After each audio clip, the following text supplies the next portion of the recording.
Hello guys, তো আজকে আমি একটা র্যাঙ্ক ম্যাচ স্টার্ট দিছি। তো ডুও করে এখানে আমার টিমমেট কে পড়ছে দেখতে হবে। এ ক্যা এ তো শাশুড়ে হে।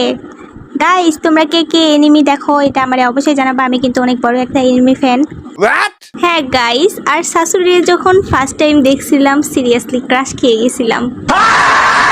তো চলো এখন পিকের উপরে ওঠা যাক। আরে নেই নেই নেই, কাহা সে মার রही हो यार। সবকিছুই ঠিক আছে, কিন্তু একটা এনিমি যে আগে থেকে ফাঁদ পেতে ছিল এটা তো বুঝতে পারছি না গাইস। এটা তো মেরে সাথে চিটিং হওয়া। যাই হোক, এখন আমি চলে আসছি পৃথিবীর সব থেকে বড় টাওয়ারে। এখান থেকে আমি প্রতিটা এনিমিরে ঠুস ঠুস করে মারবো। প্রথমেই স্যান্টেরো ক্যারেক্টারটা ইউজ করে নিচ থেকে একটু হালকা পাতলা লুট করে নিয়ে আসি। এনিমিরে মারতে কাজে লাগবে। উপরে উঠতেই দেখি এ কি, শাশুড়ি তো মারা গেছে। এখন শাশুড়িরে রিভাইভ দিতে হবে।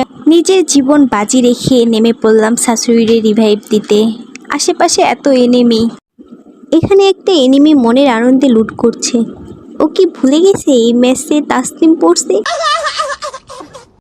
আমি কি নিজের ইনসাল্ট নিজেই করলাম? যাই হোক, বেচারা আবার রিভাইভের জন্য কান্না করতেছে।